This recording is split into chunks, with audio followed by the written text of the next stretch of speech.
बहुत समय पहले की बात है। भारत के एक विशाल राज्य अमृतापुरी पर राजा विक्रम सिंह का शासन था।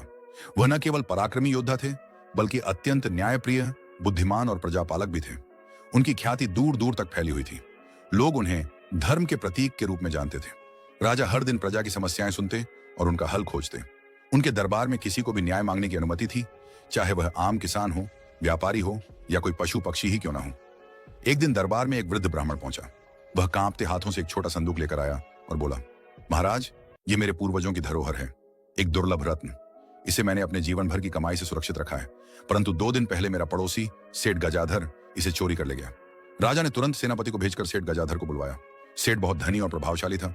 वह दरबार में आया और बोला, महाराज, ये झूठ है, ये रत्न मेरा है, मेरे दादा इसे बनारस से लाए थे।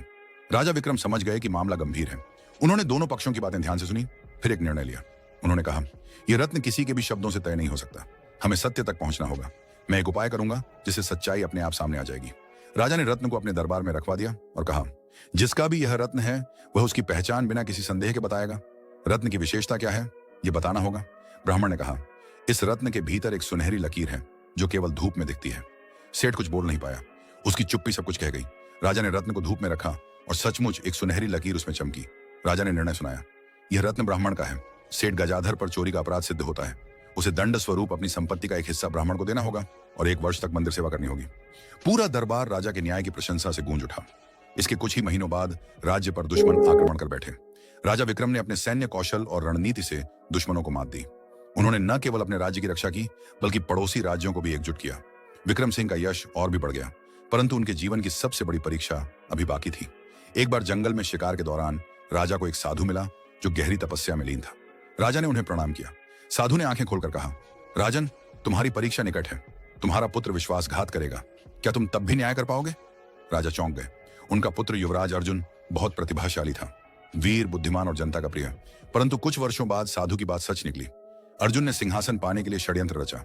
वह दुश्मन राज्य से मिल गया और अपने ही पिता को बंदी बनवा दिया। राजा विक्रम को कारागार में डाल दिया गया, पर वहां भी उन्होंने हार नहीं मानी। उन्होंने बंदियों के साथ ऐसा व्यवहार किया कि वे सभी उनका सम्मान करने लगे। धीरे धीरे उन्होंने उन सैनिकों को भी अपनी ओर कर लिया जो पहरा दे रहे थे।